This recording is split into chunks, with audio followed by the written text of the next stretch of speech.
Te damos la bienvenida a un nuevo audio de la hora silenciosa de Palabra de Vida, donde líderes alrededor del mundo compartirán con nosotros. El día de hoy escuchamos a... Muy buenos días, mi nombre es Gabriel Ábalos y te saludo desde Argentina y es un gusto poder compartir con vos el devocional de la hora silenciosa. En este día vamos a reflexionar en 1 Corintios capítulo 7, versículos del 10 al 24. ¿Sabes? Corinto era una ciudad grecorromana, una ciudad inmoral, idólatra y con falta de principios para el hogar. Por eso Pablo va a responder interrogantes que la iglesia tenía en cuanto a este tema y va a decir ahí en el versículo 1 del capítulo 10 en cuanto a las cosas que me escribisteis. Porque la iglesia tenía interrogantes que Pablo tenía que tratar de aclararle a la iglesia. Y en estos versículos Pablo va a dar 3 consejos a los corintios que hoy podemos tomar para nuestra vida. Y el primero tiene que ver con el matrimonio y él les va a mostrar que el matrimonio es un pacto santo. ¿Sabes? Había un grupo que animaba a que los matrimonios se separen si el esposo o la esposa no accedía a abstenerse a la intimidad en el matrimonio. Y Pablo va a marcar un énfasis en estos versículos 10 y 11. Y el énfasis tiene que ver con no separarse. Dice, pero a los que están unidos en matrimonio, mando, no yo, sino el Señor, que la mujer no se separe del marido. Y si se separa, quédese sin casar o reconcíliese con su marido, y que el marido no abandone a su mujer. Y acá hay un principio muy importante que lo puedes encontrar en Génesis, capítulo 2, versículo 24, cuando dice, dejará el hombre a su padre y a su madre, y se unirá a su mujer, y serán una sola carne. Esto nos habla de que el matrimonio es un pacto santo. ¿Sabes? Hoy nosotros vivimos en el siglo XXI, pero no estamos lejos de estos pensamientos que había en la sociedad de aquel tiempo. Hoy el matrimonio ya no tiene valor y cualquier motivo es más que suficiente para romper ese pacto santo que debe reflejar el pacto que Cristo tiene con su iglesia. Hoy cada uno reclama sus derechos sin importarle el otro y el matrimonio se parece más a un contrato que se puede romper en cualquier momento que a este pacto santo. Por eso Pablo nos anima a los matrimonios y quizás estás pensando en casarte, a entender la importancia de este pacto santo, que refleja el pacto de Cristo con su iglesia. Pero no solo va a hablar de un pacto santo pensando en el matrimonio, sino que va a hablar a la familia.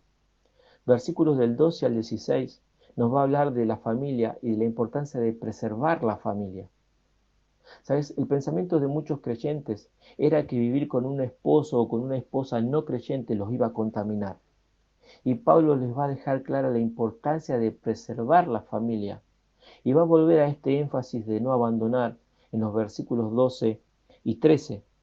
Y dice a los demás, yo digo, no el Señor, si algún hermano tiene mujer que no sea creyente y ella consiente en vivir con él, no la abandone.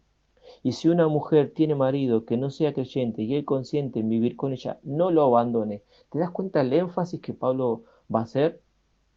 Y va a hablar ahí en el versículo 14 en cuanto al marido y a la mujer incrédulos, que son santificados en el creyente. No salvos, pero sí tienen un impacto moral y espiritual, porque es el único lugar donde ellos pueden recibir esa influencia espiritual.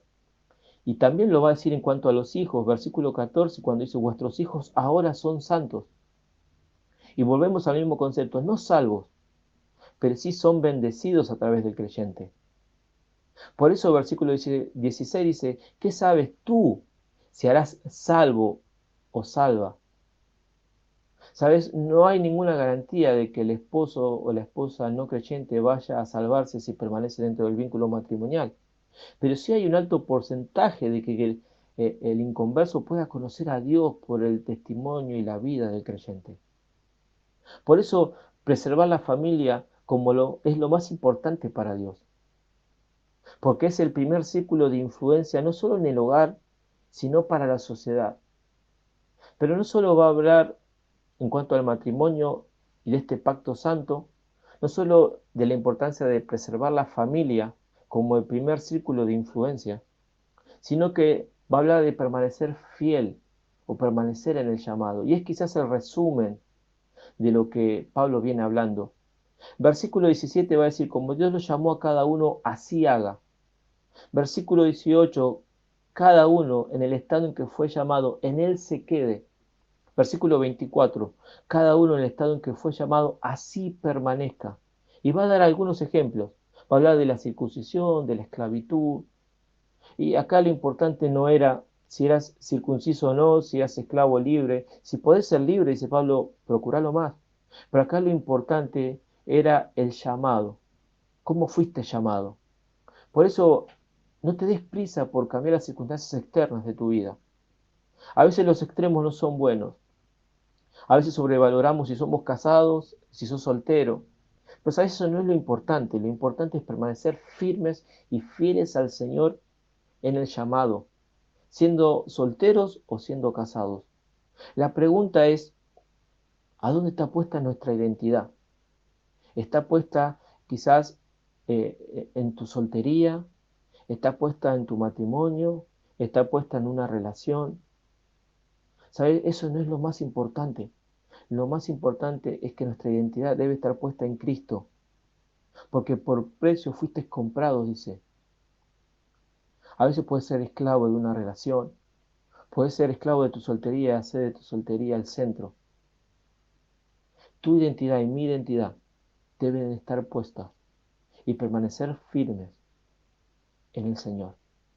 Por eso Pablo nos va a dejar algunos consejos para nuestra vida. El primero para los matrimonios. Entender que el matrimonio es un pacto santo, es un pacto para toda la vida.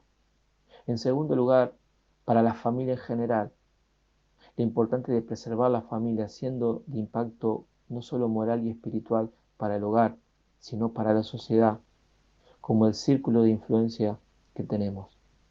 Pero en tercer lugar, de permanecer en el llamado.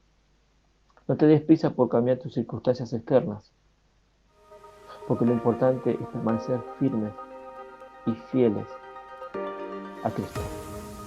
Que el Señor te bendiga y que su palabra pueda encontrar un lugar en nuestro corazón. Gracias por escucharnos. Recuerda que este audio no reemplaza tu tiempo a solas con Dios. Te animamos a que escribas tus aplicaciones personales. Hasta mañana.